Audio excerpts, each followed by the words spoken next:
the eternal question, who am I? This excerpt is from the movie Chappie.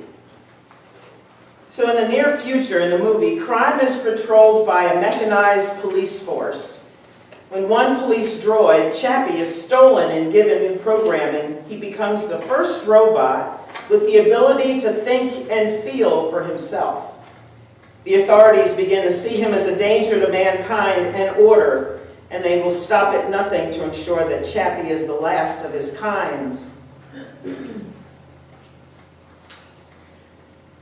So when we think of who we are, I think most of us look in the mirror and we see the body. And this almost tells us all of what we think about ourselves. And we haven't even touched the tip of the iceberg.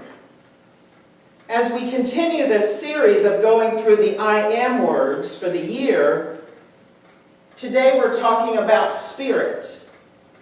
I am spirit. That is Paul's word. I am spirit. So much more than the exterior, the body, the thing that you see. And in this movie, even Chappie is grappling with, who am I? And talking to his Creator. How many of us in our prayer time talk to the Creator about who am I? Where did I come from? What am I here for? I know often in frustration I say things like, what is this about? Why am I grappling with this? Why me?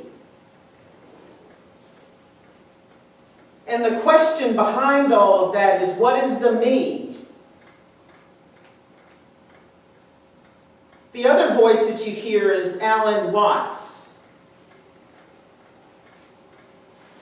And he was a well-known British philosopher, writer, and speaker, best known for his interpretation of Eastern philosophy for Western audiences. He was born to Christian parents in England. He developed interest in Buddhism while he was still a student at King's School, Canterbury. And he asked that same question, interspersed with portions of the movie. That if we are the soul or the awareness of the thinker that is us, or that's part of us, because even the thinker is not all of us. The self that is aware of the thinker is us.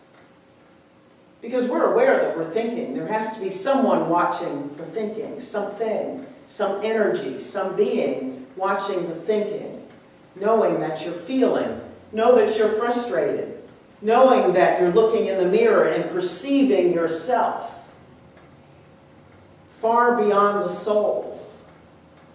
Alan Watts said we all began in the Big Bang, that we are that Big Bang still in process. Here are those concepts again that we often talk about that make it feel like your head wants to explode. When you try to wrap your brain around that beingness. Listen to what H. Emily Cady says in Lessons in Truth. In this chapter, the second lesson of her book, she talks about God and man because for Emily Cady, they are inextricably connected. We can't define man without first thinking about God. God is not, as many of us have been taught to believe, a big personage or a man residing somewhere in a beautiful region in the sky called heaven, where good people go when they die, and see him clothed in the ineffable glory, nor is he a stern, angry judge only awaiting opportunity somewhere to punish bad people who have failed to live a perfect life here. God is spirit, or the creative energy that is the cause of all visible things. God as spirit is the invisible life and intelligence underlying all physical things. There could be no body or visible part to anything unless there were first spirit as creative cause. We cannot see spirit with these fleshly eyes, but when spirit clothes itself with body, when spirit makes itself visible or manifests through a material form, then we recognize it. You do not see the living, thinking me when you look at my body. You see only the form that I am manifesting. God is. Man exists. Man stands forth out of God. Man is a threefold being made up of spirit, soul, and body. Spirit, our innermost real being, the absolute part of us, the I of us, has never changed. Through our thoughts and our circumstances, though our thoughts and our circumstances may have changed hundreds of times, this part of us is standing forth of God into visibility. It is the Father in us. At this central part of his being, every person can say, the Father and I are one, and speak absolute truth.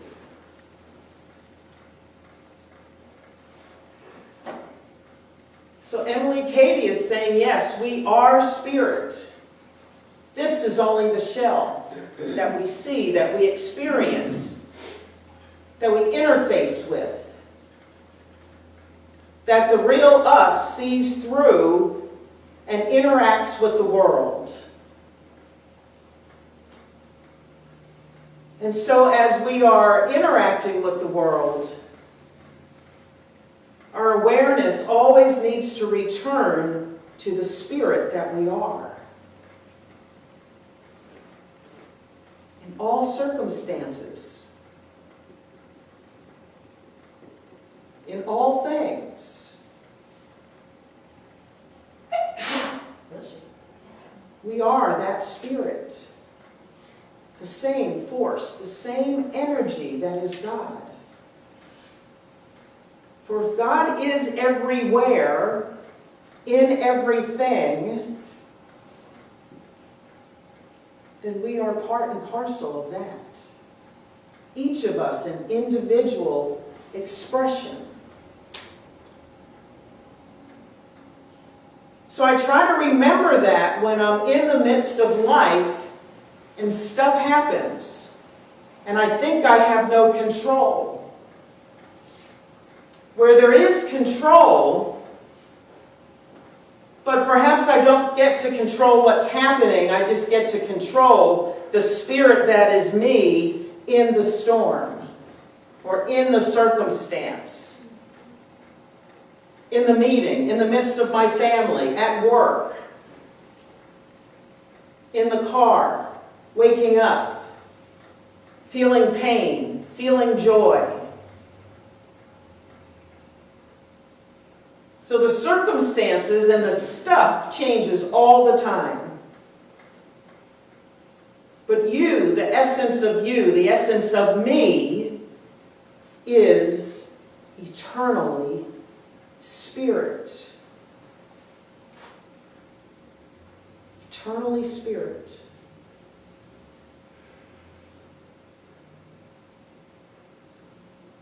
And I think we do almost hurt our brains if we try to wrap the mind, the rational mind, around all of that.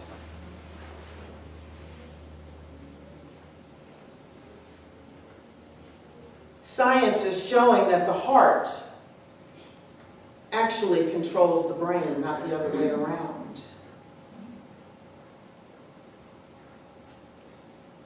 And that the electromagnetic field of the heart can be felt way out beyond the body. So who we are and what we are is far more than this. Our energy starts way out here, way out beyond us. So we touch each other, we interface with each other way before we touch each other and feel skin, embrace in a hug. So as you're walking through a crowd, you are meeting people and interfacing with them and feeling them, and they feel you way before, and even if you don't touch them.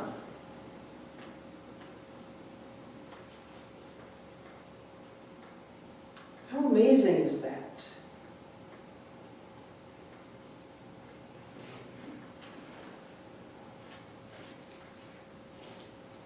And I think it's only experiences of the heart that really show us, that really give us God. Because God's not in the intellect, even though the intellect lives within divine mind, is from divine mind.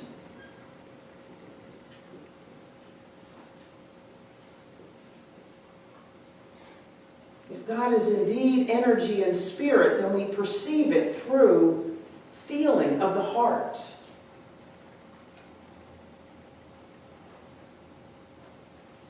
You know, that spirit versus body.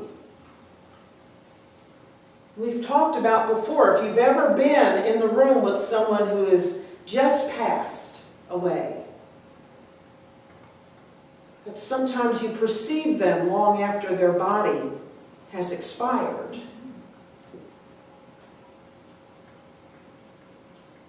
I remember the hospice doctor talking to me while my mother was still living and in her period of transition, and he said to me, I can't explain a lot of what happens because a lot of the time the body should be gone based upon what's physically happening, and there's something animating it beyond physical ability.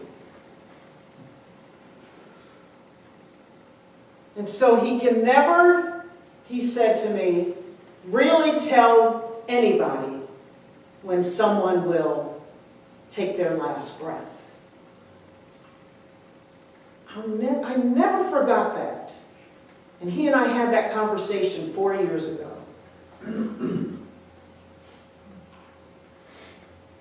And for about an hour or so, I perceived my mother, even though she was no longer breathing.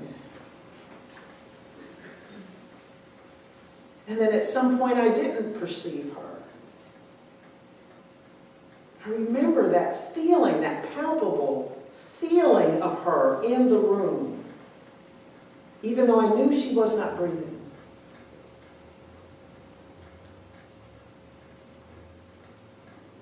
And I remember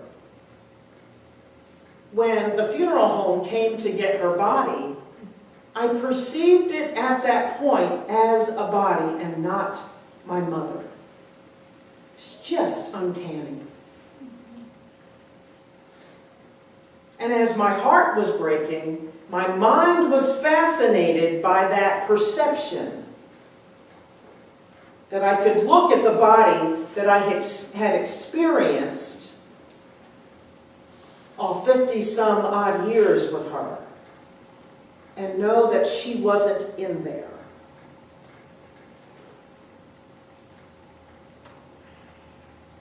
We are spirit. I don't know where my mother was. She may have been in that room at that time. I don't know. I know I didn't perceive her at some point.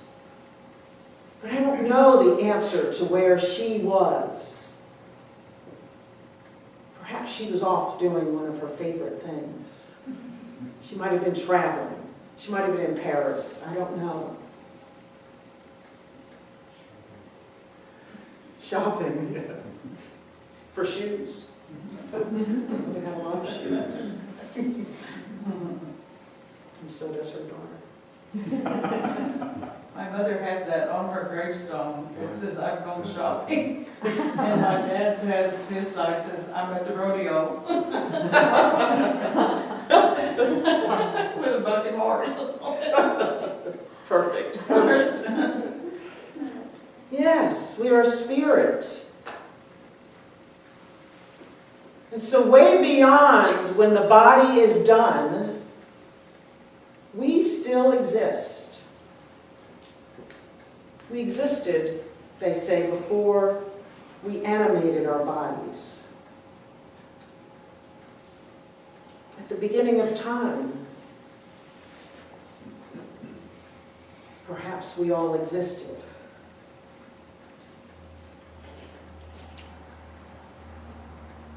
And so if you were to affirm, "I am spirit," would that change how you feel about life?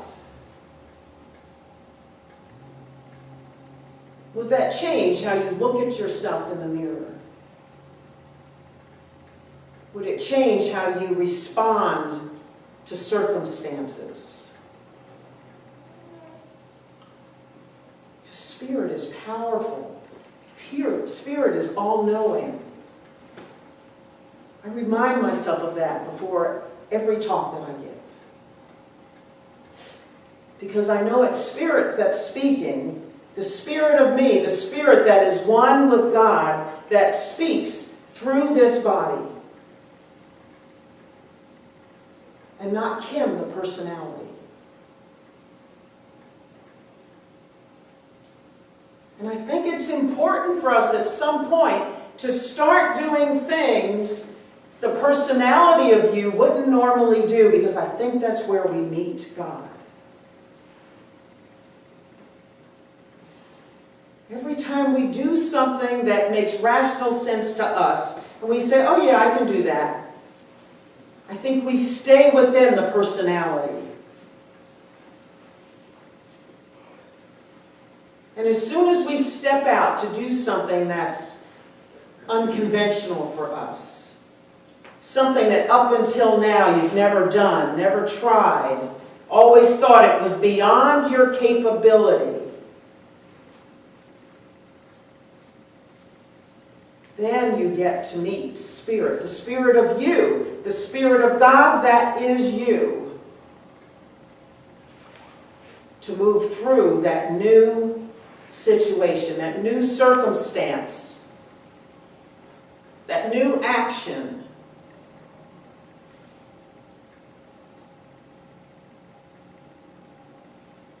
And then we get to stand in amazement at what happened.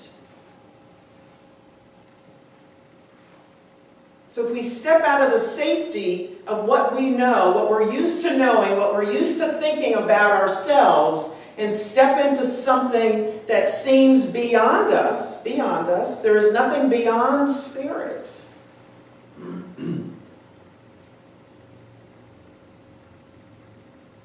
Then our awareness of Spirit is heightened, I think. It always has been for me. And when I'm done, I think, oh my gosh.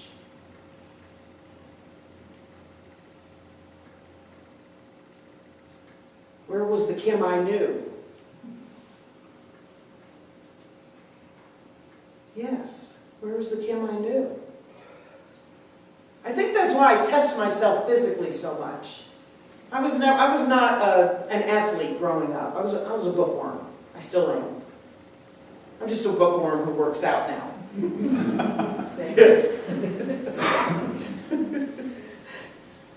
And so I test myself physically, and I keep doing things physically because that's how I get to stretch beyond what I think is possible.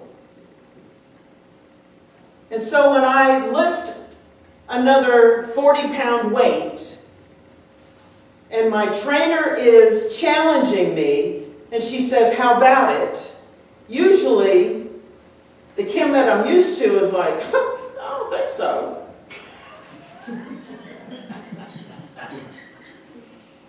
But the Kim, who knows she is Spirit, who knows that there's always something beyond this rational stuff. No, she can't. And I always smile at her when we laugh, and I say, let's try it. And I've always done it. I might be crying. I might be in pain the next day, but I always try it. I always say, yes, okay, I'll go. And I think spirit, and depending on what you think about spirit, if there is no personage that is God calling us or willing us to do something, then the spirit in us, the spirit that is God, calls us forth to things, and we say, I don't think so. But there's a part of us that can. Like Dion says in the movie to Chappie, don't let anybody tell you that there's something you can't do. My father told me that too, growing up. Don't let anybody tell you there's something you can't do. You decide you want to do it, and you do it. And you do your best.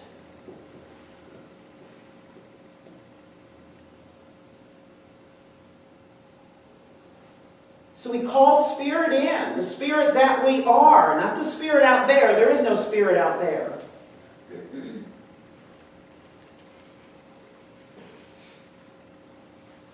I was kind of surprised at the Daily Word, and I have to remember that the Daily Word is not written for Unity people. The Daily Word is actually written for people who are not Unity folks. Most of the people who read the Daily Word are either Catholic or Baptist. And so I believe the affirmation said, I let God flow, or something like that. I let flow the life of God. You can't let flow the life of God. The life of God is flowing whether you want it to or not. I almost changed the affirmation. I said, no, it's the Daily Word. Who am I to change the Daily Word? But every time as I was typing it in, preparing for today, I kept saying, we can't let that happen. It's happening even if you say it's not happening, or that you're not going to let it happen, or that you're tired of letting it happen, or it's not happening now because I feel like crap. I'm not feeling the life of God anywhere in here. I heard I'm tired, I'm sore, I don't feel like getting up, I'm tired, I'm this, I'm that. And the life of God is still flowing within us. The life of God is still flowing as us. Not in you, as you. As you, as you, as you. The life of God is flowing as me. That's your affirmation. And so on days when I'm tired, days when I still have 8 more hours to do something, sometimes 30 more minutes of doing something, and I don't want to do it, I remind myself that I am spirit and anything is possible. Anything is possible.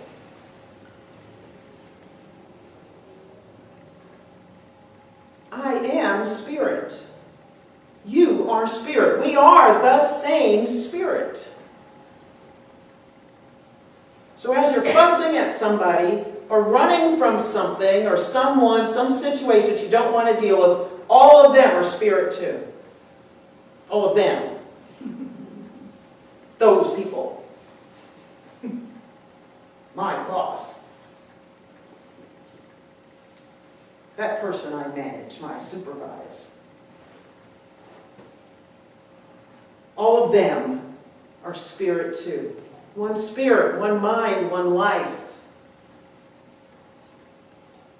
Try it on for size. I am spirit. The next time you're fussing about something you think you can't do,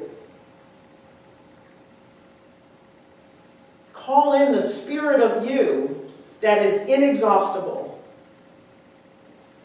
that is able to do anything. Call it in. It's yours to claim. And we only suffer when we don't call it in and claim it. That's when we get into trouble. That's when we drive it into the ditch. That's when the stuff just continues to grow and feel out of control. Because we haven't claimed who we are, what we are. The who of you is your personality. The what of you is pure goodness, pure spirit, pure energy. I am spirit. Let's take this in a meditation. So as we take deep breaths right here, right now, say in your heart of hearts, deep within your core, keep repeating, I am spirit. I am spirit. I am spirit.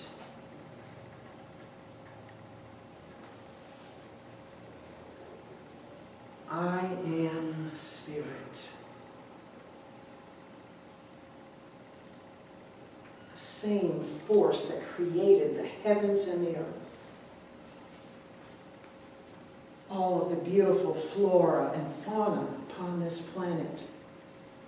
And upon planets unknown, galaxies, cosmos. We are the Big Bang, still in process. Actively creating. Actively in creation. I am spirit. I am spirit.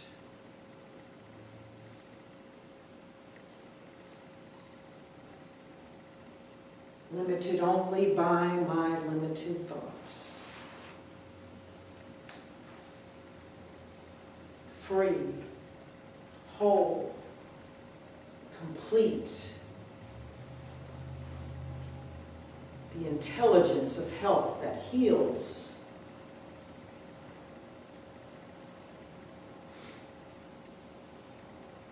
Love that harmonizes.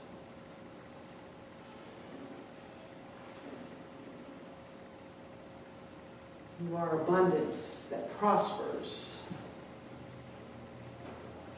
That prospers your own life and the lives of those that you come into contact with.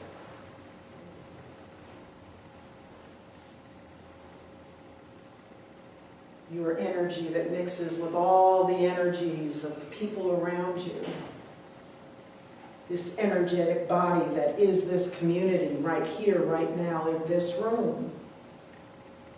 We are one body, one energy. Unique expressions of divine spirit.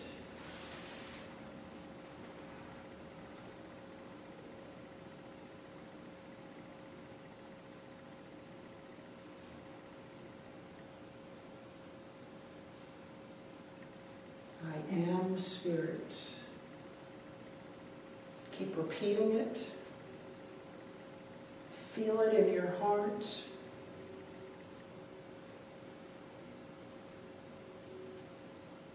Repeat it till your heart can hold it.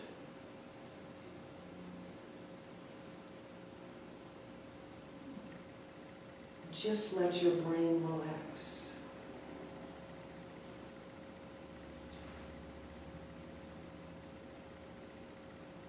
Just let your brain relax.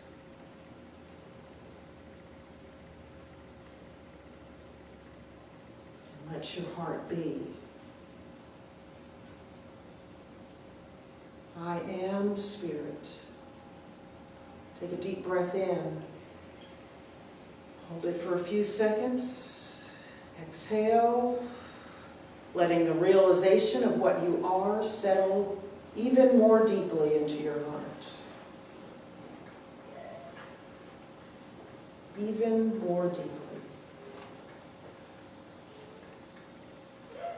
Knowing that when life happens,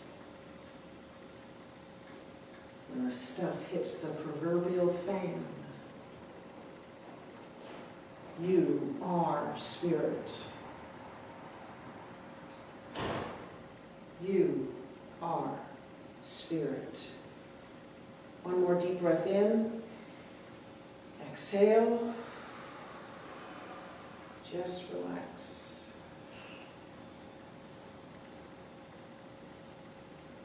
When you're ready, open your eyes and return to the room.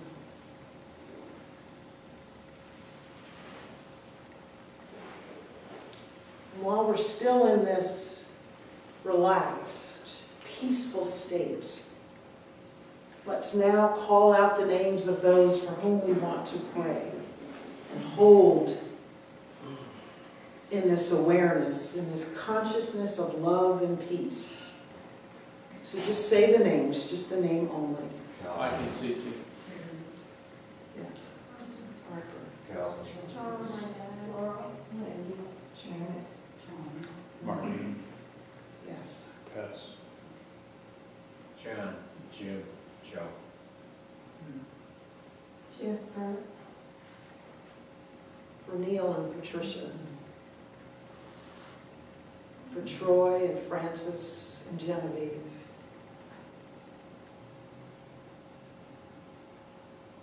For Danielle. For Orrin.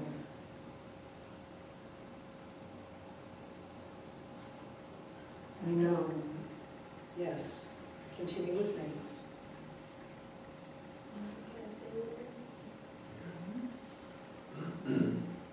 Steve.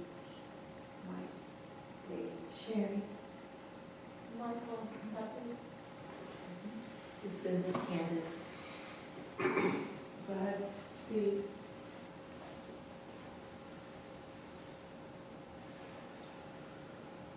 Aaron. Andrea.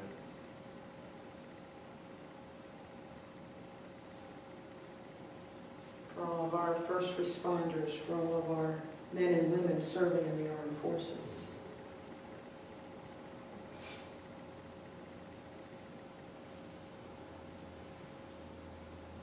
And so we know that all of these souls, they are whole, perfect, and complete. And a perfect work is now being made manifest in their lives, right here, right now. Let the strength and power of this community and the love and goodness that we are is being showered upon their lives right now. There is no time and space in spirit. No separation. And so our prayers and our intentions are felt and are at work.